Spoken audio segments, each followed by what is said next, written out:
అమెరికాలో ఇది దొరకడం గొప్ప వరం. అమెరికా ప్రభుత్వం పేటెంట్ హక్కులు పొందాలని చూసింది. భారత ప్రభుత్వం సర్వశక్తులు ఒడ్డింది దీన్ని విడిపించడానికి. ఈ ప్రత్యేక పదార్థాలు శక్తిని ప్రసరింపజేస్తాయి. కొన్నిసార్లు 100 రెట్లు అధికంగా మిగతా ఏ పదార్థం కంటే కూడా. ఎలా అనిపిస్తుందో చూడండి. చాలా భిన్నంగా ఉంటుంది. ఇది ఎంతో అరుదు. అది అత్యంత శక్తివంతమైన ఆకు.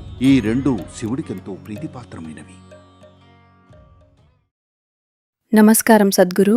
శివునికి మనం సమర్పించే వేప ఇంకా బిల్వపత్రం ప్రాముఖ్యత తెలుసుకోవాలనుకుంటున్నాను. చూడండి, ప్రతి పదార్థం, ఈ సృష్టిలోని ప్రతి పదార్థం, అది ఆకైనా, గులకరాయైనా, లోహమైనా, చివరికి మీ శరీరమైనా సరే, ఎల్లప్పుడూ ఒక నిర్దిష్ట స్థాయిలో కాంతిని, శక్తిని వెదజల్లుతూ ఉంటుంది. అయితే ఈరోజు మనకు ఈ సమస్య ఉంది. దేన్నైనా సైన్స్ అనాలంటే దానికి ప్రయోగశాల ఆమోదం ఉండాలి.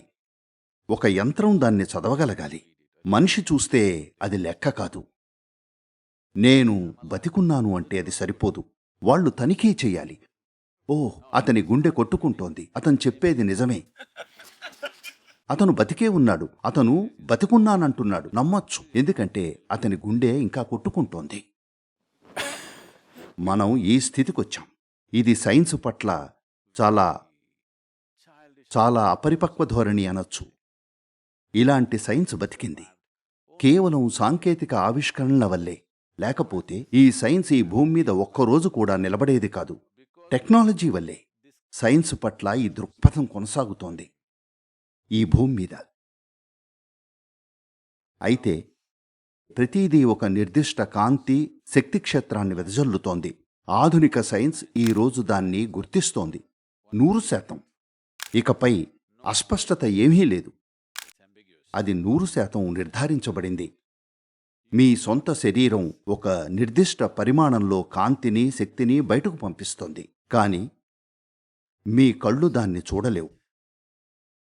ఎందుకంటే మీ వినికిడి శక్తి, చూసే శక్తి, వాసన చూసే శక్తి, ఆఖరికి మీ స్పర్శ శక్తి కూడా. చూడండి, ప్రస్తుతం మీరు గాలిని తాకుతున్నారు, కానీ దాన్ని అనుభూతి చెందలేరు. అది ఒక నిర్దిష్ట వేగంతో వీస్తే అప్పుడు అనుభూతి చెందగలరు. గాలిని తాకుతున్నారా లేదా?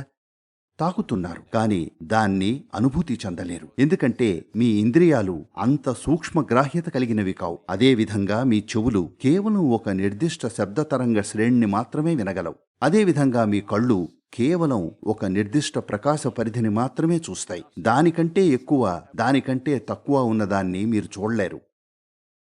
కాబట్టి ఈ మూడో కన్ను ప్రాముఖ్యం అదే. మీరు కాంతి, శక్తి యొక్క ఇతర పార్శ్వాలను చూడటం ప్రారంభిస్తారు. ఇప్పుడు ప్రస్తుతం మీరు చూడని వాటిని మీరు జాగ్రత్తగా చూస్తే లేదా జాగ్రత్తగా అనుభూతి చెందగలిగితే ఈ ఆశ్రమంలోని ప్రతి ఆకును తీసుకోవచ్చు. కనీసం 100 లేదా 1000 వేర్వేరు రకాల ఆకులుంటాయి. వాటిలో 10 తీసుకోండి. ఏవి దొరికితే అవి. వాటిని అనుభూతి చెంది చూడండి. వేపాకును తీసుకుని ఎలా అనిపిస్తుందో చూడండి. బిల్వపత్రాన్ని తీసుకుని ఎలా అనిపిస్తుందో చూడండి. చాలా తేడా ఉంటుంది. కాబట్టి ప్రజలు ఈ విషయాలను గుర్తించారు. బెంగుళూరు దగ్గర ఎక్కడో రామ్నగర్, చన్నపట్నం మధ్య బెంగుళూరు నుండి మైసూరు వెళ్లే దారిలో ఎవరో పవిత్రమైన పువ్వులు, ఆకుల తోటను సృష్టించారు. ఈ పదార్థాలన్నీ సాంప్రదాయకంగా పవిత్రమైనవిగా గుర్తించబడ్డాయి. ఎందుకంటే వాళ్ళు ఈ నిర్దిష్ట పదార్థాలు కొన్నిసార్లు 100 రెట్లు ఎక్కువగా వెదజల్లుతాయని గమనించారు, మరే ఇతర పదార్థాల కన్నా. ఇక్కడ మన దగ్గర ఈ బిల్వపత్రం ఉంది. ఇదో అద్భుతమైన విషయం. కానీ మరొక ఆకుంది, దానికి దీంతో ఏ సంబంధం లేదు. దాన్ని మహాబిల్వం అంటాం. మీరు ఈశా యోగా కేంద్రంలో ఉంటే మహాబిల్వపత్రాన్ని చూసే ఉంటారు. అది దాదాపు ఈ ఆకు కంటే 100 రెట్లు ఎక్కువ. కానీ దీన్నే బిల్వం అని గుర్తిస్తారు, ఎందుకంటే అది చాలా చాలా అరుదు. అవి ఒకే జాతివి కావు, అవి పూర్తిగా వేరు. కానీ మనం దీన్ని కూడా బిల్వం అంటాం. ఇంకా పూర్తిగా భిన్నమైన జాతి చెట్టు నుండి వచ్చిన ఆకును కూడా బిల్వం అంటాం. ఎందుకంటే ఆ శక్తి వల్ల, జాతి వల్ల కాదు, కుటుంబం వల్ల కాదు. మరోసారి మీరు జీవితంలోని సూక్ష్మమైన పార్శ్వాలను చూడటం మొదలుపెట్టిన క్షణం the biological connection ఈ జీవజాతి సంబంధమైన వర్గీకరణలకు ప్రాముఖ్యం ఉండదు. రెండు వేర్వేరు చెట్లు, పూర్తిగా భిన్నమైన జాతులు. ఆ రెండు ఆకులను మనం బిల్వం అని పిలుస్తాం. ఇది బిల్వం, అది మహాబిల్వం. ఈ రెండు శివునికి చాలా ప్రీతిపాత్రమైనవి. అసలు ఉద్దేశం ఏమిటంటే ఇదొక అధిక శక్తిగల ఆకు. కాబట్టి అలాంటి వాటిని ఎంపిక చేసుకుంటున్నాం. అలాంటివి చాలా ఉన్నాయి. ఇక్కడ వాళ్లకింత వేప బిల్వం దొరికినందుకు సంతోషంగా ఉంది. అమెరికాలో ఇది దొరకడం గొప్ప వరం. అయితే భారతదేశంలో, కనీసం దక్షిణ భారతదేశంలో ఇది ప్రతి చోట ఉంటుంది. ప్రజలు వీటి గురించి చూసుకున్నారు. ఇంకా ఈ రోజు ఏమని గుర్తించారంటే, బిల్వపత్రంతో మీరు నయం చేయగల వ్యాధుల సంఖ్య చూడండి. వేపాకు ఎంత విలువైందంటే అమెరికా ప్రభుత్వం దానికి పేటెంట్ చేయించుకోవాలనుకుంది, కేవలం ఫ్లోరిడాలోని కొన్ని చెట్లతో. తెలుసా మీకు? కొన్ని సంవత్సరాల క్రితం పెద్ద వివాదం. భారత ప్రభుత్వం దాన్ని పేటెంట్ నుండి విడిపించడానికి సర్వశక్తులు ఒడ్డింది. పసుపు ఇంకా వేపాకు రెండింటికి అమెరికా ప్రభుత్వం తమవిగా పేటెంట్ చేయించుకోవాలనుకుంది. తద్వారా భవిష్యత్తులో మీరు చూడండి, భారతదేశంలో గ్రామాల్లో వేప పుల్లతో పళ్ళు తోముకోవడం చాలా సాధారణం. మీకు నా కథ చెప్పాలి. 42 ఏళ్ళొచ్చే వరకు నేనెప్పుడూ డెంటిస్ట్ దగ్గరికి వెళ్ళలేదు. ఎందుకంటే పళ్ళు మీ శరీరంలో ఒక సహజ భాగం. వాటిని ఎలా ఉంచుకోవాలో తెలిస్తే పళ్ళు పెరగడానికి డెంటిస్ట్ సహాయం అవసరం లేదు. కానీ ప్రయాణాలు అవి ఇవి నిర్లక్ష్యం వల్ల నాకు కొంచెం సమస్య వచ్చింది.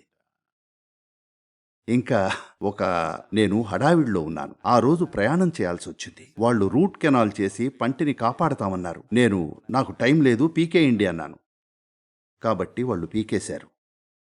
కాబట్టి అది ఓపెన్గా ఉంది, ఒక పన్ను లేదు. దాంతో కొంచెం ఇబ్బంది.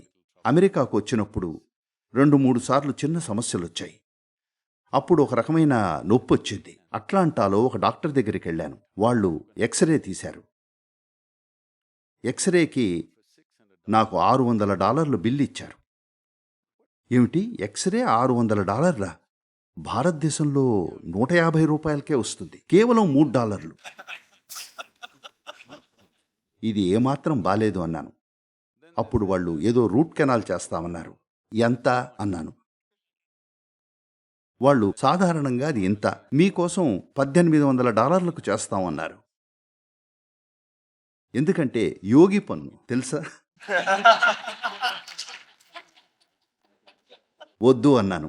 ఎలాగూ మరో వారంలో భారతదేశానికి బయలుదేరుతున్నాను, చూద్దాంలే అన్నాను.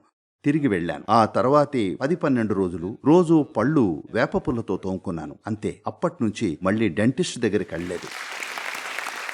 కానీ ఇలాంటివి చేయాలంటే ఎవరో ఒకరు బిల్లుతో షాక్ ఇవ్వాలి. లేకపోతే ప్రతిరోజు అంతటా వేప చెట్లున్నాయి, కానీ చేయరు. ఎందుకంటే తెలుసా, ట్యూబ్లో ఉండే ఆ రసాయనాల మిశ్రమం చాలా సౌకర్యంగా ఉంటుంది. మీ బాత్రూంలోనే తోమొచ్చు, తోటలోకెళ్ళి విరవాల్సిన పని లేదు. కానీ ఎవరైనా $1800 బిల్లులిచ్చారనుకోండి, అప్పుడు ఆ శ్రమ తీసుకుంటారు చెట్టు నుండి పుల్ల విరవడానికి. కాబట్టి ఇవన్నీ గుర్తించడం, ఏది అధిక శక్తి విలువగలదో, ఏది తక్కువ శక్తి విలువగలదో, వాటిని మనకు అందరికీ ప్రయోజనం చేకూర్చేలా ఎలా ఉపయోగించవచ్చో గుర్తించటం. It's just recognizing that there are many అలాంటివి చాలా చాలా ఉన్నాయి.